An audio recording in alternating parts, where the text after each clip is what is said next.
Guten Tag, mein Name ist Walter Wimbs. Ich komme aus Deutschland und ich play the character of Thomas Windsor. Ja, sehr gut.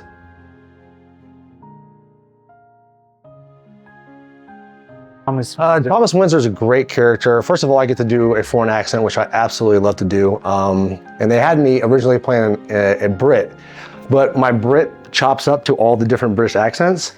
So when they let me actually try the Australian accent, it worked out perfectly. And I like the fact that the character, being able to develop the character that way to where originally, he's got this British last name. So the way I build it is his father was MI6, his mother worked at the embassy.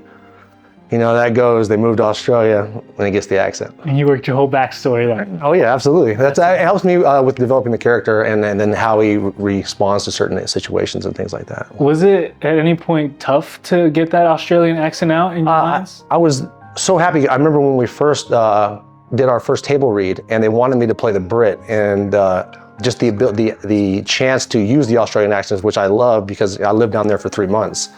And I've been, ever since I was a kid, I was pretty good at picking up accents and languages and stuff like that. Awesome. So explain to us the character of Thomas Windsor and a little bit more in depth and how you kind of felt playing him in the role. I love playing it because, once again, it's a military almost style background of this character. And then the fact that I get to be, tactical, which is something that I'm very good at. I really, really enjoy that. But just anytime you get to create something new, it's just an amazing thing. I just absolutely love just that ability. Instead of they just go, no, your character is this way. No, they're like, here's an idea of what your character's background is, now create it. So you're not held down to just, it has to be a certain way, and they let you develop the character, and then you're going to see, obviously, as the story progresses in DarkOps, we'll see his character arc and do different things. Fluctuate, and it creates that freedom for you to kind of make it your own. Exactly. Build on it, obviously, episode after episode. Absolutely. Awesome. So are there any qualities of Thomas Windsor that you would associate with in your personal life? I would say definitely the military background.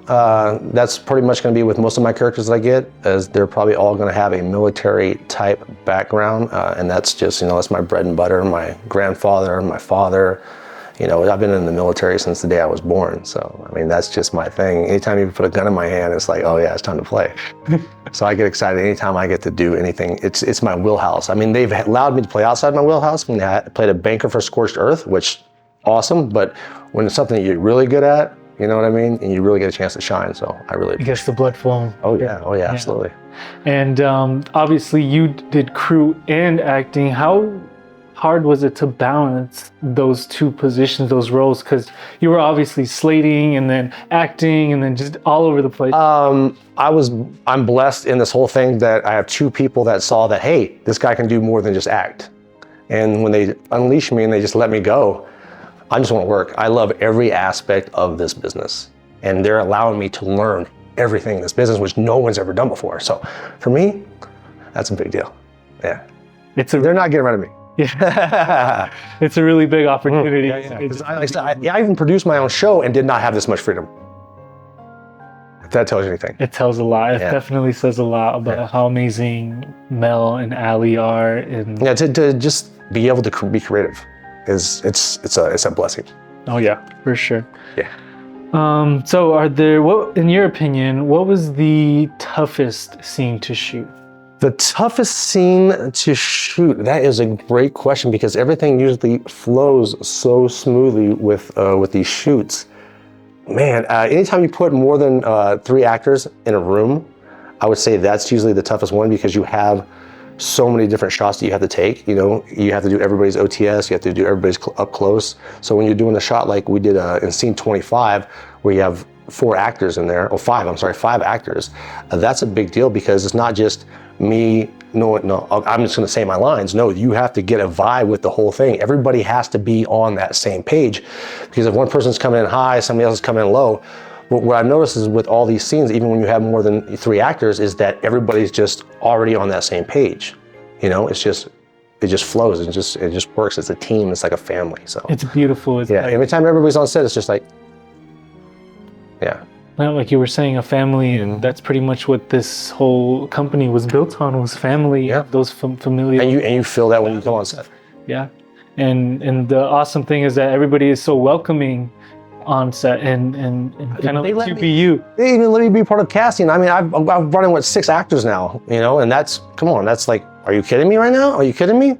And then that's the same way I got brought in. Like when I met Matt 2 years ago on a NFL draft commercial, and we chatted up that day and that was it. 2 years later, out of nowhere, he hits me up and goes, hey bro, you still in Vegas? I'm like, yeah. He goes, I'm sending you a script.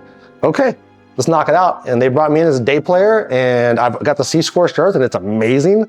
The production value is, nobody in Vegas is doing this at all, no one.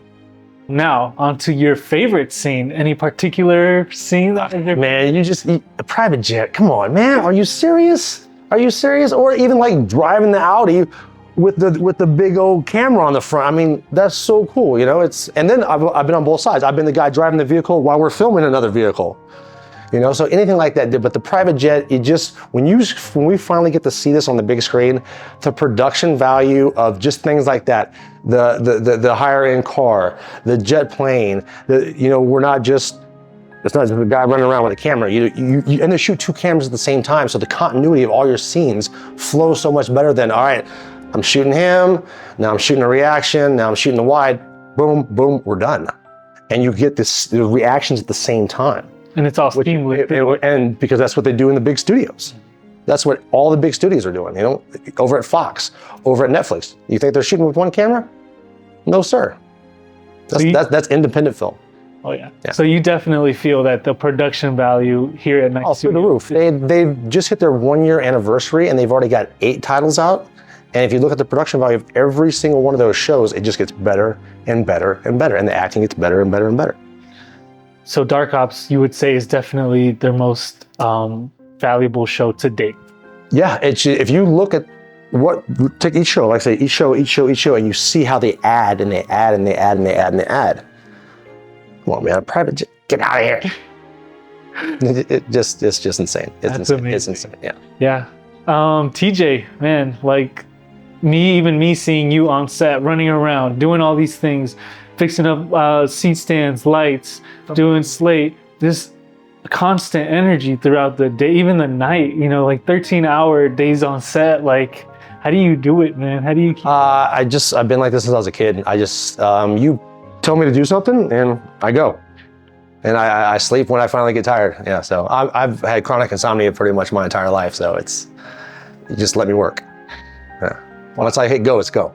If I stop, I'm afraid I might stop, so I don't want to do that. I just want to keep working. And obviously, you look so young. How do you keep in shape, man? Lots of water. I think lots of water and eliminating stress. You just gotta you gotta let things go. I don't get upset about stuff. You know, I give myself a couple seconds, and then the other thing is acknowledging what's going on the other side. So if someone's mad at me, why are they mad? Are they, you know, you gotta think about that. What is it? Did I cause that, or is something else going on with them? And so I don't like to like, if I'm confronted with something, it's more like I used to attack back, but now it's more like, let me sit back for a second. You know, I use that what I learned as an actor. Look, listen, then react. Don't just attack the issue. Sit back and look and think about it for a second, you know? Because even if you're in a scene, and depends, like, let's say the actor gives me something that I wasn't ready for. I'm gonna sit back for a second, I'm gonna take a minute, and then I'm gonna go into it. But I do that, I added that to life. And since I've done that, my stress levels have gone. And if you look at pictures of me 5 to 10 years ago, I look 5 to 10 years younger than I did 5 to 10 years ago. It's crazy. Wow. Yeah. That's insane. Wow, man. Honestly. No work yet. Yeah. Yeah. No, I hope